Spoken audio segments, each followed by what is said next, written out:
Okay, guys, this is the second video I did today. Sorry about the noise in the background. We're just watching the presidential debate. Trump is the nominee for the Republicans, by the way. Sorry for the spoiler if you haven't watched it, but I'm going to do a little review on this bass guitar. This is the first bass guitar I've ever gotten. I heavily modified it, of course. It sucks even worse than it did when I didn't modify it. So I'm going to give you a little rundown of why this is a very bad product. The product is called Crescent. I believe it's called Crescent Electric Bass Guitar Beginner's Kit or something on Amazon.com. Comes in a variety of colors. I bought the white one, but I didn't like the white color, so I painted it blue. And it comes with the bass guitar itself, a cord, this tuner, the amplifier, and it also comes with extra strings, and it also comes with 3 guitar picks, not bass picks, guitar picks. We're going to start with the cord. The cord is a very cheap cord. It's got an elbow plug on one side, and it's got a straight end on the other side, kind of like an auxiliary cord. It's roughly 4 feet long, maybe 5. I don't know. It's probably, let me check here, about 7 feet. I'd have to say 7 feet because I'm 6 foot tall. Maybe 8. I'm not sure. I'm not very good at judging measurement based on how long's just by looking at something. So the cord is very cheap. It doesn't sound very good. I tested it on that awesome Fender Stratocaster my dad plays. It's his guitar, the Stratocaster. This is my bass guitar, and I kind of regret buying it. I'm getting a new Fender Jazz Bass 77 reissue Squire shortly, so I will be free from having just one bass guitar. I like this bass guitar, but it's crap. I kind of like it, but it's crap. As far as quality goes, it's a crap quality, but it's good, but I could make it sound good. Not with this cord, I can't. So the cord, the problem is, the cord after a while will start to snap off. The back of the cord will start to snap off. I'm trying to get it in focus here. It's not focusing. There it is, right there, it focused. You can see the cord is starting to come apart. And even that copper wire in the center there is starting to fray, so pretty soon this cord will be ready for the trash. It's not repairable. This cord will be ready for the trash very shortly. I was sitting on my amp and my fat rear 200-pound rear end snapped the back off this cord when I was sitting on it playing this bass guitar. Next we're gonna move on to the tuner. This is the best quality item in this package. It's an E-note tuner. You turn it on, the screen's red. It's got 4 modes: G for guitar, B for bass, V for violin, and C for custom, in case you want to tune some other instrument that is not listed on this thing.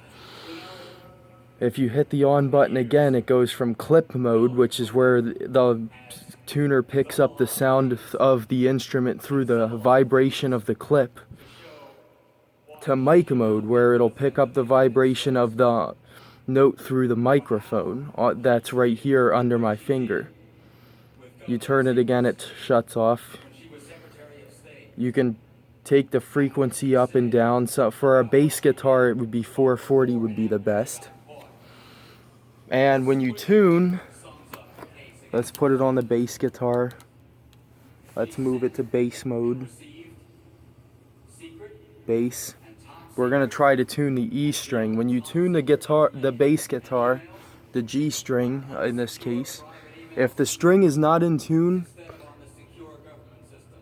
the needle will be somewhere other than under that red arrow on top. If you want to make sure it's in tune, you got to make sure that needle is under the arrow, and when that happens, the screen will turn green, and that means your string's in tune. This string is slightly sharp, so there it is. It's in tune now. That string is, according to this tuner, it's perfectly in tune. So enough with that. Alright, next we're going to go to the amplifier. Now the amplifier is a complete flop. I don't know if you've already ordered this kit and your amplifier was phenomenal. It's a cheap CG15, it says, California. I don't know what kind of brand that is. Comes with plastic knobs, a earphone thing here. It's a practice amp. It's got a power switch. It's got a gain setting. It's got volume, treble, mid, bass. And it's got an input hole too. Now this came with a bass guitar. You know, like bass guitar? Well, guess what this amplifier says on the back?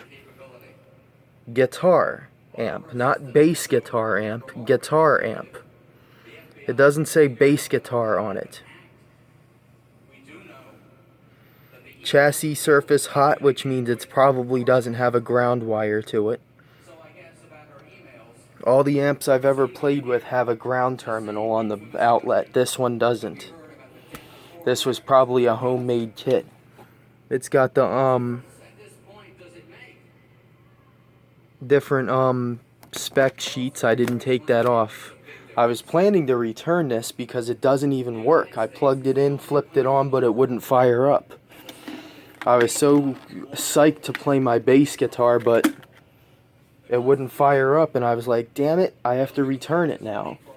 So that's a thing. So I'm going to go over the bass guitar now. It originally said Crescent on the headstock, so I sanded off all the paint and colored it black with a Sharpie, which I should never have done. I should have used an acrylic paint to paint that black. It's got generic tuners. It's got a string tree. That's mainly on bass guitars where the quality matters. I put the neck did not have any finish on it. It had a gun stock oil on it. An oil that you use to oil the stock of your gun. You don't use it to finish the stock of your gun, you use it to oil it. To feed the wood on your gun. So if you have a gun, rub the stock, and that's what the neck of this bass guitar felt like. If your gun doesn't have any finish on it. It's got a, this is the third pair of strings I put on this bass. The third set of strings I put on this bass. Partially because the bridge is crap too. If you look at the headstock, you'll notice I got 3 zip ties on there. That's because these two strings, the E and the A string, the nut is not cut deep enough, so the strings just sit on those slots. The strings just sit on those slots, and they're and it's not a very good sight. If I were to take these zip ties off, this E string would pop right out about like that. It stays in because of those zip ties. Look at that, the A string isn't even fully held in there. But the A string and the E string are holding each other, and then I got the D string pulling on the A string to keep both the A string and the E string in the nut. I got that idea while I was noodling around with this bass guitar. As you can see under the nut, I got a little bit of dirt here. It's got a nice, it does not have a truss rod insert. It's just a big hole drilled in the neck, and they jammed the rod down in there. That's all they did. Drill a hole in the neck and jam a rod down there. It's not like a Fender bass where they route a hole in the neck and then fill it with a strip of wood. It's got a high quality maple neck, but it's also got high quality frets, good inlays. The neck is perfect, all except for that nut, and the tuners are going loose. And at one point the tuner actually fell apart on me. The E tuner, I was turning it to get the strings off to do the headstock, and the string, the tuner, the gear, that little gear that big round gear, I'll show you it. This screw right here came out, and this gear fell off, and that's about it for that. The gear fell off, and it I had to look for that. The screw came off, and I found that earlier, but I didn't know what it was to, and then I found out, holy crap, it's to my bass guitar. Better put that back on. It's also got, I also modified the paint job. It was white at first, and it had a big dent right here. It had a dent here, and when this strap button broke on me, these strap buttons, it fell to the ground and cracked the body down here. And the pickups I have taped together because they're complete crap too. They're plastic, and the pole pieces don't stick up the way they do on a Fender. The pole pieces are, I don't even know what the magnets are made out of. But obviously they're not very high quality. Neither is the, all these pickups are not sealed shut. The magnets aren't sealed in the pickups like they are on most basses. All it is they have the bobbins, they have the wire wrapped around, and they just glued it into this hole. And when the bass dropped to the ground, the pickups also broke off. That glue joint broke, and now the pickups are free run inside the covers. They are adjustable and everything, so that's a plus. They are adjustable. It does have real Fender knobs on it. It's got a good jack on it. It's got a pick guard that's pretty good. It's made out of celluloid, like most guitars have. The volume knob is perfect. It's flawless.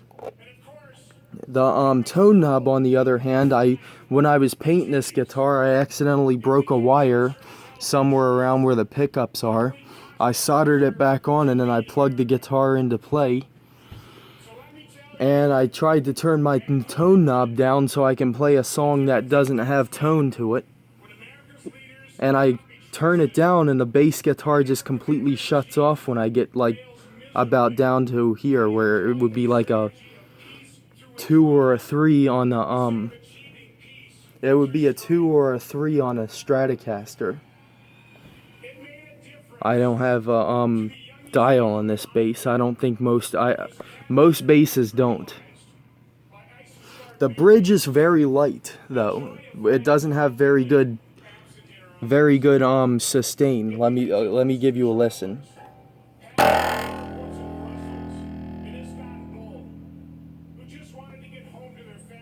It's got pretty good sustain, but it's not as good as like a Gibson bass or a Fender bass or an Ibanez bass. It's got the same bridge as a Fender jazz bass guitar does. I took off the strap buttons because nobody's gonna bother playing this piece of shit on stage. And last but not least, the neck plate has this little insert under it. So this will give you something to think about when you go on Amazon and you see this product on Amazon. Okay, bye. That's all for today.